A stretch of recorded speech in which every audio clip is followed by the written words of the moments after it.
All right, everyone. Welcome to our first session of Equity Ain't Dirty. My name is Megan Matthews. My pronouns are she and her. I'm the director of Washington State's Office of Equity. I am excited to talk about Equity Ain't Dirty because in this time that we're in right now, understanding what equity really means, what we're really pushing for, how we're changing systems, understanding that word isn't a dirty word. It isn't a bad word. It's something that we need to embrace holistically and really produce the outcomes that are needed all throughout Washington, all throughout the world. So I'm excited for us to be here, and I'm really excited to kind of have a conversation with Dr. Tafona Ervin. We went to high school together, so I'm really excited that we have been able to connect again and bring and intersect our work to benefit Tacoma, where we're both from, and the greater Washington state as well. Dr. Ervin is an experienced leader in education and administration and advocacy, and is currently serving as the executive director of the Foundation for Tacoma Students. She is recognized for her work advancing equitable education and has over a decade of service in the field, including national level experience. Yeah, thank you. And thank you for having me. And as your first guest, I will try to help set the stage. But I know that there are so many brilliant people that you'll have on the slate. So I'm looking forward to watching this series. As mentioned, I am born and raised in Tacoma. I have three children, and I think it's important for me to note both my experience while in Tacoma and my children's experience, because the reality is their experience hasn't been all that different, which is why I'm in this seat and why I do this work. I have been with the Foundation for Tacoma Students for almost 10 years now, and our work is really centered on correcting the inequities that are persistently compounded on young people who just want a clear path to economic mobility and opportunity. But what that looks like in a very complex and condensed system is really challenging to not only address, but also explain. And so my passion for this is to remain steadfast, because I know that this work isn't a sprint. It really isn't even a marathon, because at some point people get to a state of exhaustion. This is legacy work. This is work that we will do for generations to come until we can really find our society writ large in a place of deep humanitarianism that believes in the liberation and prosperity for all people. But that is a long game. And so what I do in my everyday work is I surface inequities. I name where there are challenges and problems that exist, and I begin to interrogate that publicly and transparently with people who hold systems in place. And I got to tell you, I'm sure we'll talk about this. That ain't pretty. It actually is very dirty. It's very messy work, and it requires a lot of time, attention, and patience, while also being very committed to pushing envelopes or really bending the status quo so that people can really see themselves in this effort. So without going deeper into like some examples, I would say like my experience is really driven by my upbringing and my children's current upbringing, particularly in public systems like public education, but also in the community for which I live, work, and play. And for me, it's a real I would say, mission for myself to better this community for those future generations than what I have experienced or my children are experiencing today. I love that. And the education space, I mean, that's the future. That's any real possibility, any real dreams that our children can have. We tell them when they're young, you can be whatever you want to be. And then as they grow up, there's decisions that are made because their options and opportunities are already designed or defined for them. And I like to share with folks, just to humanize myself, about my journey about access. You can work as hard as you want, but if you don't have the access, you may not get to where you want or need or should be able to get. Right. And for me, we getting good grades in high school, working, playing sports, all of that. And then it came time to go to college. And I was like, how do you go to college? Right. What do you do? Do you just show up on a campus somewhere? Like, do you pick up the phone and call somebody and they let you just go? I didn't know. And so it was our high school teachers who helped me, Mr. Shane, Mr. Heron, Right. navigating that process of here's the essays, here's the college tuition fee waivers, here's this, here's that, here's all the things. But with their capacity, they only have the ability to help a few of us, right? And so um, that's the work. In addition to all the other issues that are in our complex K through 12 and then higher ed system, that is the work that you're doing. Is how do we make sure that everybody Right. understands how to go to college and what's needed, and then making sure they have the resources to actually and the knowledge and the books and the whatever they need to actually be able to attain that success, right? Whatever that looks like, whether that is a 4-year, 2-year certification, there's so many different opportunities and options out there. We want to make sure folks can get them. Right. Yeah, it's funny because I think, I love the title Equity Ain't Dirty because there is this negative connotation and really it's a mindset that if you evoke equity, you are then taking away of a resource to someone who already has the access. And in people's minds, um, at least I believe there is a hoarding of power and a hoarding of resource.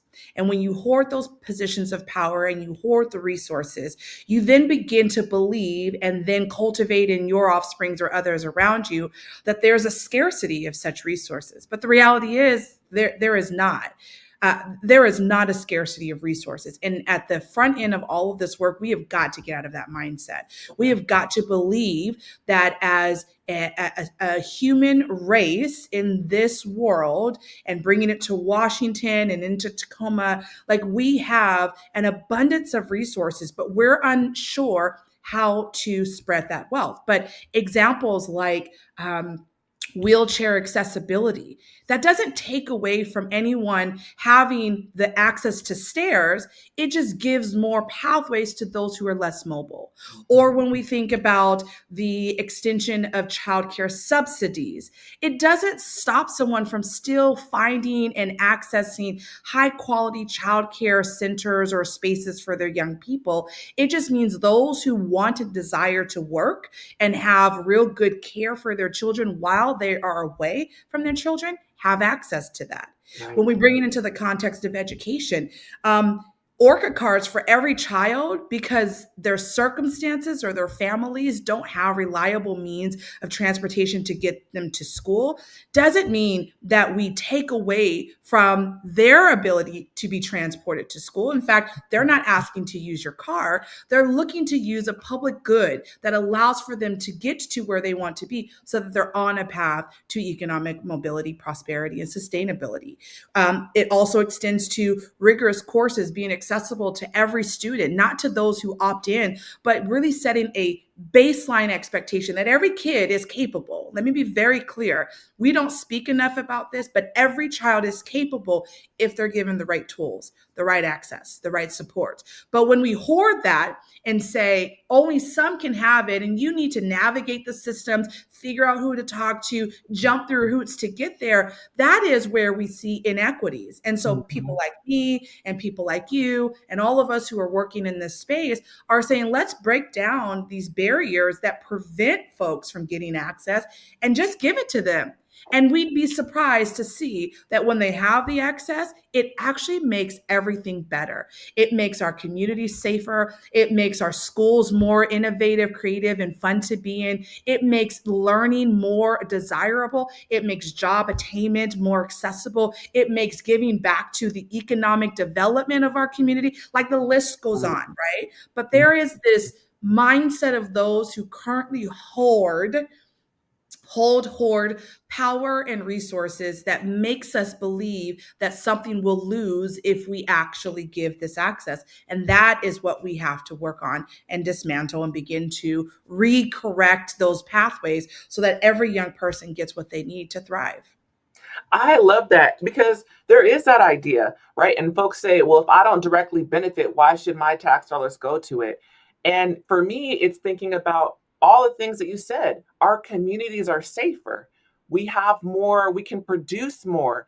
We can have a stronger economy when everyone is able to contribute to that, right? Right. When I always talk about when poverty is high, crime is high, right? Yeah. So it's better for you to, you're investing in your community today and your community in the future, because it is an ecosystem. We're all linked together. We can't separate. We don't live separate lives. Right. And now even globally we're connected. So from Mhm. a business case sense, I think the data shows like if you invest $1 in a child, the outputs are $7 in return. Yep. It's a better return on investment than to keep building prisons, building jails, whatever else we want to have, right?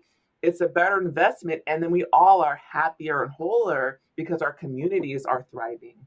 I love Correct. what you said there. So, for me, how you talked about helping correct that mindset and shift the thinking.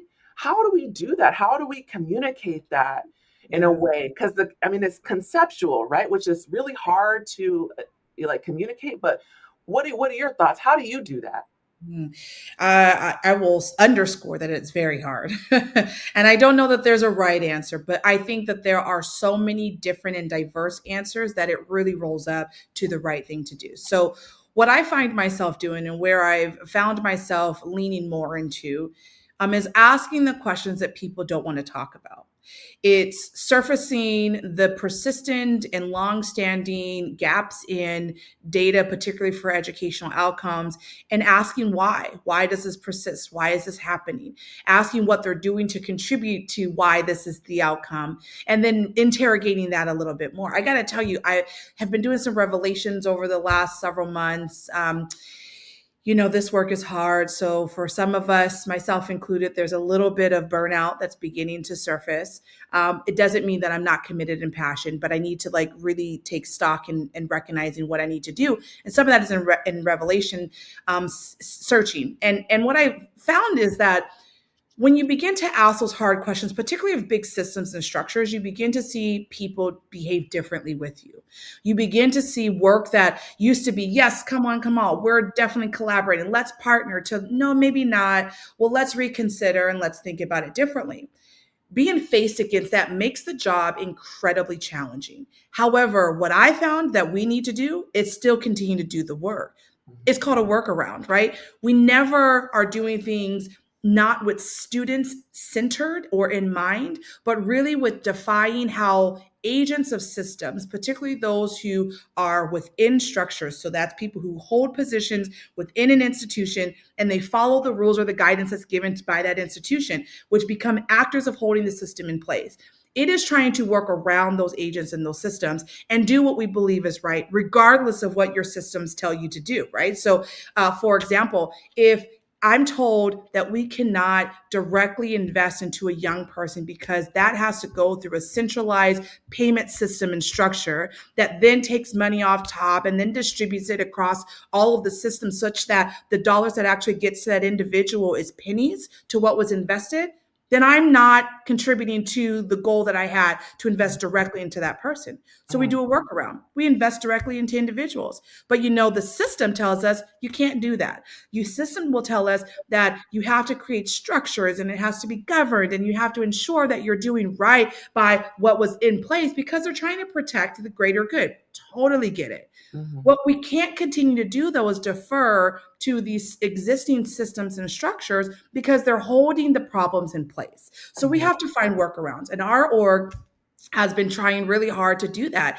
We've been trying to not only do right by young people, we've been trying to elevate voices, we've been trying to center data to tell us where we have gaps. We've been trying to partner with those unusual suspects or actors to really engage them in their thoughts with diverse perspectives so that we can understand like what's the broader landscape of how we engage. mhm, And that work takes a lot longer to materialize, right? The relationship building, the trust, the getting to the real strategy, that takes so much more time. And unfortunately, this is where the dirty part comes in, is like momentum begins to diminish and resources begin to lessen.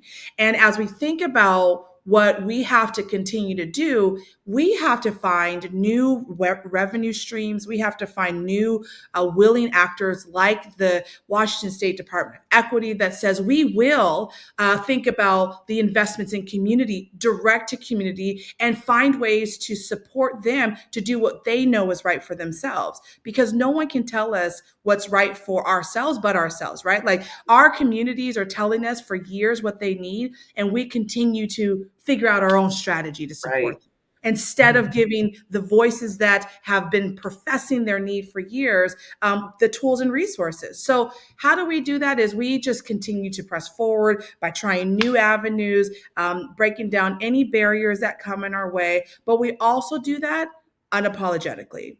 And it comes with a lot of critiques, criticism, lost partnership. It comes with scaling back of resources.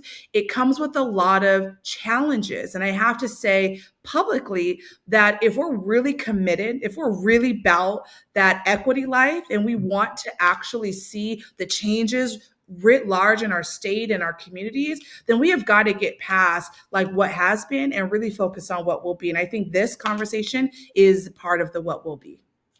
I love it. I love it. One thing I wanted to, because you said something, and I'm hearing this around folks who are in this work, who are having to counter what equity really is. Uh, it is exhausting. It is draining. How are you finding the time to care for self, to pour into yourself, to love yourself, to get that space so that you can continue this legacy work? Yeah. I don't have a good answer for you. Actually, I am probably at the pivotal point of forcing myself to answer that question. So, the start of that, I will say, shout out to the BIPOC Education Coalition. It's a statewide organization that focuses on investing in Black leaders to take time to rest. I had applied for and was awarded support from that organization to take a sabbatical that allowed for me to have 3 months of respite time away from the work. I did that from December until March. And there are some truths that came out of that. One was to be able to turn my brain off from the day-to-day compounding challenges of this work. I can't even describe immeasurable relief. And it really put me in a place of being able to take a step back and think more broadly about what is possible. However, that also happened at a time where the election results were what they were. The stroke of a pen for the countless of executive orders that continue to come down the pike are compounding every day. Where this particular sector I work in, nonprofit, is running scared around protecting not only their staff but the people that they serve, fearful of losing resources, unsure of like what their next move are. And my own org, in that same vein, up against, because we are really at the crux of it, a research, an auxiliary organization that supports the broader understanding of educational challenges. And that's not direct service work. So we're also facing that. So though I have this respite time to leave and take a break, I come back and it's right back in the face. It's right, like heavy on the heart, heavy on the head. And so honestly, I'm not sure how to break away from that. And I'm not even sure, given what our ancestors have done and those who've been in the civil rights work for umpteen years, I don't even know if it's appropriate for me to say I should take that break. I know my body needs it because it's telling me it needs it. My brain is telling me it needs it. But when there is so much to do and there are so many opportunities to inflict and invoke change in ways that your voice can carry, it's hard to step back from that. So I'm not sure what the answer is. But I do find when I get chances to speak like this and do what folks have told me, inspire, to share hope, to kind of like energize and mobilize people to act. When I come with some ideas of strategies or solutions to get people to move, that actually refuels me in ways that I didn't realize. It actually gives me the energy I need to wake up every day and come back and sit in this seat. So I know what I'm doing. But then there's the occasional girl, I just need a me day, right? Like there's an occasional me day that in the midst of all of those things that I do have to take, and that's telling my staff and my board and my community, like I can't today. I cannot take in one more thing. Please don't ask me. In fact, I'm disconnecting, and I'm working on that. I'm trying to do that better. And I think to the question that you're posing too, like Washington, like most states in the country, I mean, we're faced with so many different challenges. Like it's almost hard. You're like playing dodgeball, like trying to like figure out like what do I catch? What do I move from? How do I navigate this? And so because we're all in this together, as terrible as this might sound, I feel like I'm actually in community with those who are weathering the storm with us. And that if we can just shore up our thoughts together, really share in space to like think and strategize, take a beat and actually like say, hold on, we don't have to respond so quickly to these things. In fact, we could like like prioritize planning. I think then we can come out better on the other end of this. I love that because that's what I'm excited about, meeting with you and, figuring out how do we align, how do we strategize, what are the things that state does, but what are the things that we need our community organizations and nonprofits and local governments to do. It's really lessens the burden on all of us when we can align and understand that this is my role and this is your role and it's seamless. There's no gaps because we're in alignment. It's something that I'm experiencing in my office too, because we're still a pretty new office. The Office of Equity was established in 2020. Our first director and staff wasn't hired until 2021. So we're still a pretty new organization and we're becoming more aligned and understanding whose roles are what, which is allowing us to be more efficient and allowing me to be able to focus on these strategies, these connections, this network. And I'm experiencing that too in real time. So Yeah. I love that you talk of, and I love your honesty, your vulnerability in saying you don't know, you're trying to figure out, and there's not a lot of time to figure out how you can rest because of the responsibility that we feel to our community, to our ancestors. I love all that because I think that's where we all are. And every day we're trying to figure out what our boundaries need to be, how we can keep ourselves in this work without tearing up our bodies too much. And I just think a lot of what you said will resonate with people and figuring out how we're connected. I think neither of us really care about who gets credit. We just want things to be better for people. And I think with that kind of spirit, aligning with folks who feel the same, we'll be able to start doing that strategy and understanding the alignment. And I think that's something that government is going to be learning. State government is going to learn where should we, what is our role and what is not our role, right? There Right. are things that community and nonprofits who are localized know what's better in their communities. They're connecting with people every day in a way that we would never have capacity when we're looking at the whole state. And so I look forward to those conversations. We can build that kind of more of that, hopefully a more flexible structure so we don't then perpetuate all the things Right. we're talking about don't work well. Um, but doing it in a way that actually can serve Washingtonians better. And I want to just, you said something about the executive orders coming, and folks will say, oh my gosh, here they go getting political again. I want to challenge that narrative too. When we talk about politics, politics really is about the policy. Now, some folks I think are talking about the theatrics, all the whatever the thing that's going on, but we're talking about policy. Policy has impacts, and when we're talking about executive orders and other memos and things like that are coming out from the federal government, that are coming out from state government and local governments, we're talking about policy decisions that are impacting our work, right? We're having to adjust to how that impacts our work and how we're serving our people. None of that, all of that is we're involved in it because it's our work to do, but it's also the communities we live in and are a part of. And so I just want anyone who may be thinking that, I want to challenge how you're thinking about that with a little bit of my perspective on what that actually means and looks like. And if you have anything you want to add to that, Tafona, please feel free. No, I couldn't agree more. Yeah. Well, I want to thank you for the time. I know you're extremely busy. I look forward to connecting more for sure. But I want to ask you in one or two sentences, tell us why equity ain't dirty. In one or two sentences, I think what I would say is access to resources that perhaps we've never seen or been privy to before is what we want for all young people. And I can almost bet that any person with a child or has had a child in their life would agree that accessible parks that are safe, clean, and healthy, accessible water that comes out of their faucets every day, clear access to transportation, roads or otherwise, playful places like pools and or community centers. These are all resources that came out of someone advocating for something that they never had before. Mm, And when one receives that, everyone benefits from that. And though that was an equity issue to start, it became a social good for everyone thereafter.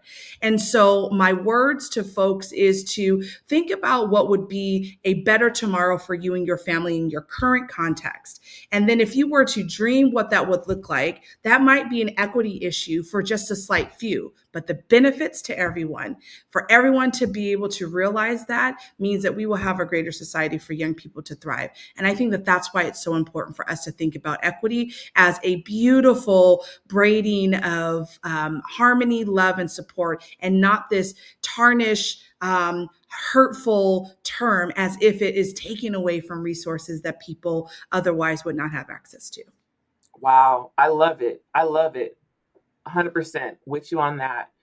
Um, so how can people, if they wanted to engage with you, your organization, your work, or if there's something that they can do to be a part of a more equitable educational system, do you have any thoughts? Yeah, lend your voice. I mentioned earlier, we are a community convener at our core. We are always looking to bring in diverse voices to an infinite table that allows for us to understand the different and diverse ways that we can approach the work, particularly in education and education justice. There is no right answer and there's no single solution. We know that everyone has different needs, and every contribution to those needs allows for us to think more broadly about our work, which gets us to advocating for equitable policies that brings in those solutions so that more young people can benefit, not just in Tacoma, Pierce County, but throughout the state of Washington. So visiting the website, graduatetacoma.org, allows for you to see how you might get involved. And then the other thing that I would say is, pay close attention to those of us in this particular nonprofit space that are asking for your help. That is in a myriad of ways: volunteering, that's in donations, that's in showing up and voting, whatever the needs are, because those are backed by so much work that community is telling of us that we need to do, but we alone can't do this, and we need the broader community to support that work. I love it. I love it. Your website was Tacoma.org. graduatetacoma.org. Thank you so much.